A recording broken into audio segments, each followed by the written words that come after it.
So today, the second Sunday of Easter, right? Don't let people tell you that Easter's over. It's just begun. Easter is longer than Lent.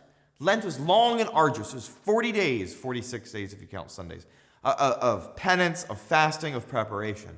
And now for 50 days, we celebrate the joy of Easter. And today's the second day of Easter.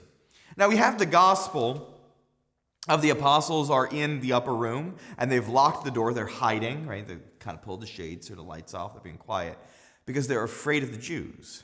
They're afraid that, well, they just killed Jesus. They're afraid that the same's going to happen to them. The reality of the resurrection hasn't fully sunken into them yet. And there they are in the locked upper room for fear of the Jews, scared. And Jesus just poof, appears in the middle of a locked room. Terrifying. That anyone would just show up in a locked room. Especially someone that they just watched die 9 days ago. And the first words out of his mouth are, "Peace be with you." Here's this terrifying scene, and the person perpetrating it says, "Peace be with you." Right? There's a certain audacity in the resurrection. To look death in the face, to look fear in the face and say, "Be gone."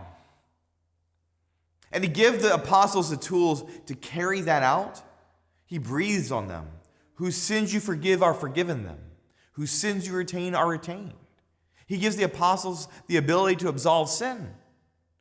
Because that's how his peace will perpetrate into the world. That's how his victory over death will actually come to fruition. It's by the forgiveness of our sins.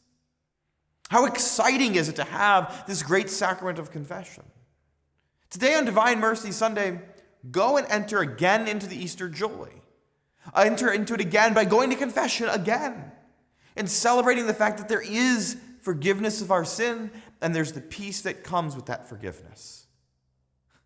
Jesus appears in a terrifying way and says, "Peace be with you." Let the uncomfortable nature of the confessional be the source of your peace.